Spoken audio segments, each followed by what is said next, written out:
Hello students, আশা করি প্রত্যেকে ভালো রয়েছো। আমার চ্যানেলে তোমাদের প্রত্যেককে স্বাগত।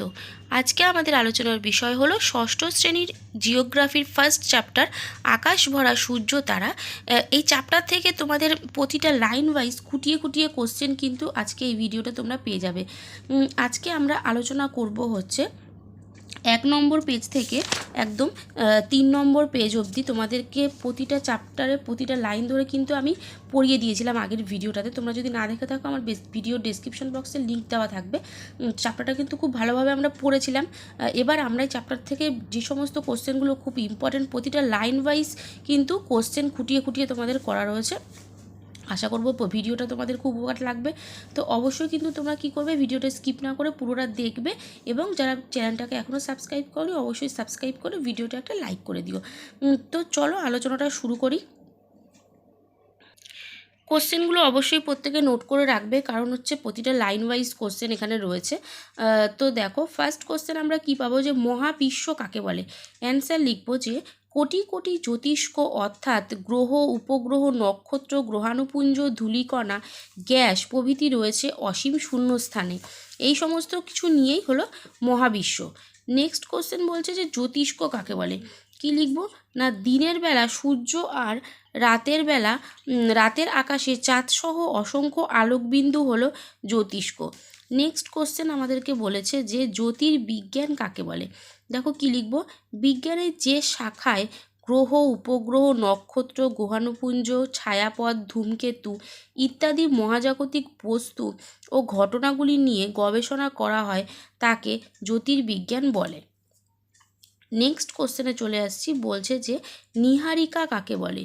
অ্যান্সার লিখব, মহাবিশ্ব সৃষ্টির সময় যে অসংখ্য ধূলিকণা ও গ্যাসের মহাজাগতিক মেঘ তৈরি হয় তা হলো নীহারিকা।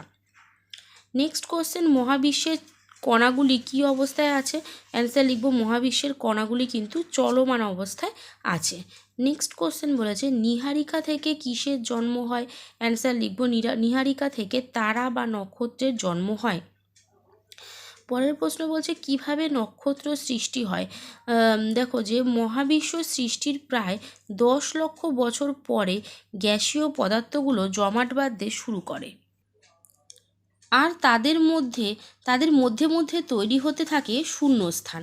জমাট বাঁধা পদার্থগুলো প্রচণ্ড গতিতে একে অপরের সঙ্গে মিলে গিয়ে প্রকাণ্ড আকারের জ্বলন্ত নক্ষত্রের জন্ম নেয়। নেক্সট কোশ্চেন আছে ছায়াপথ কী। দেখো লিখব, লক্ষ লক্ষ নক্ষত্র নিয়ে মহাকাশে পেঁচানো, ডিম্বাকার ইত্যাদি বিভিন্ন আকৃতির যে নক্ষত্রের সমাবেশ সৃষ্টি হয় তাকে বলা হয় ছায়াপথ।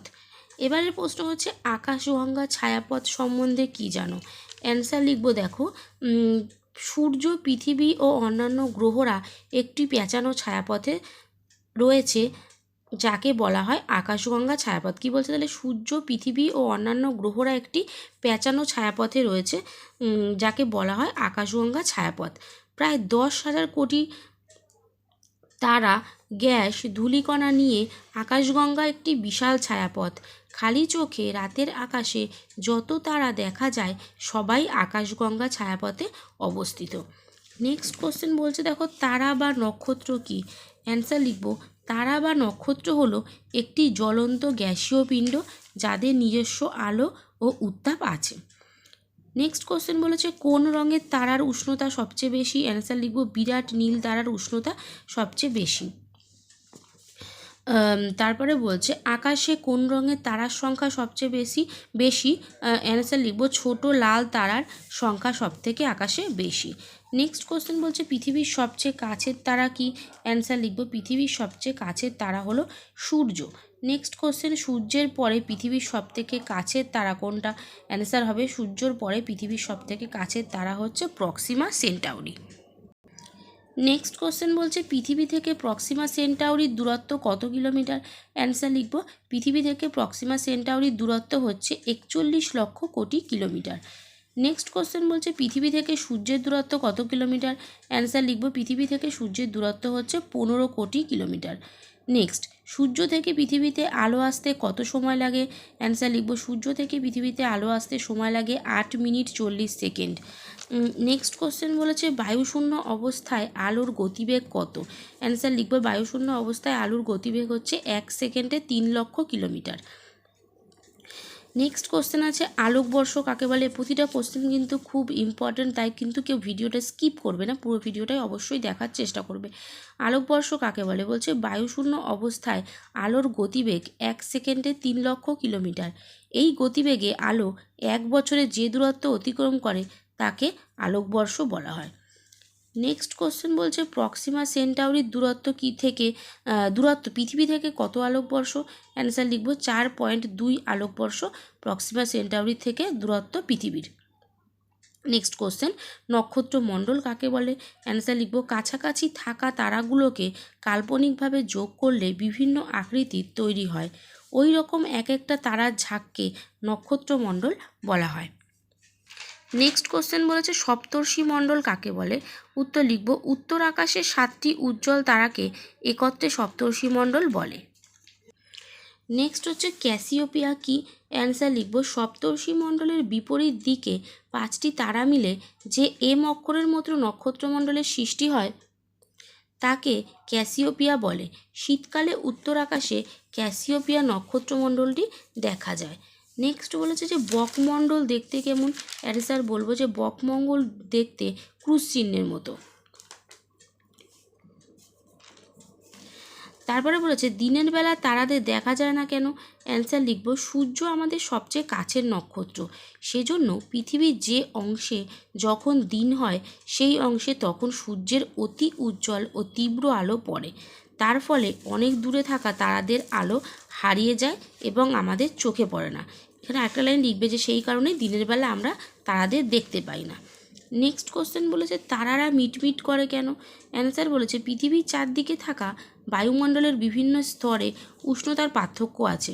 এই স্তরগুলো পেরিয়ে তারার আলো যখন আমাদের কাছে আসে তখন কেঁপে যায়, তাই আমরা তারাদের মিটমিট করতে দেখি। নেক্সট কোশ্চেন বলছে তারামণ্ডল বা প্ল্যানেটোরিয়াম কাকে বলে? তারামণ্ডল একটি প্রেক্ষাগৃহ যেখানে কৃত্রিমভাবে তৈরি মহাকাশ গ্রহ, উপগ্রহ, নক্ষত্র, গ্রহাণুপুঞ্জ, ছায়াপথ প্রভৃতির অবস্থান ও জ্যোতির্বিজ্ঞান সম্পর্কিত বিভিন্ন বিষয়ে দেখার ব্যবস্থা থাকে, তাকে তারামণ্ডল বা প্ল্যানেটোরিয়াম বলে। যদি উদাহরণ বলে তাহলে লিখবে যে বিড়লা তারামণ্ডল বা প্ল্যানেটোরিয়াম। তারপরে বলেছে টেলিস্কোপ কি? উত্তর লিখব যে কাঁচ লাগানো চোঙাকৃতি যন্ত্রের সাহায্যে দূর মহাকাশের জ্যোতিষ্কগুলোকে আমরা স্পষ্ট দেখতে পাই তাকে দূরবীক্ষণ যন্ত্র বা টেলিস্কোপ বলে। তাহলে আমরা কিন্তু আজকে 1 থেকে 3 পেজ অবধি যতগুলো তোমাদের বইয়ের খুঁটিয়ে প্রতিটা লাইনে যত কোশ্চেন আছে সব কোশ্চেনের অ্যান্সার কিন্তু আজকে আমি করিয়ে দিলাম। অবশ্যই প্রত্যেকে ভিডিওটা পুরোপুরি দেখো, কেমন লাগছে ভিডিও জানিও। নেক্সট ভিডিও দেখার জন্য অবশ্যই তোমরা চ্যানেলটিকে সাবস্ক্রাইব করে ভিডিওটা একটা লাইক করে বন্ধুদের সাথে শেয়ার করে দিও। আজকের মতো এই পর্যন্তই, দেখা হবে নেক্সট ভিডিওতে।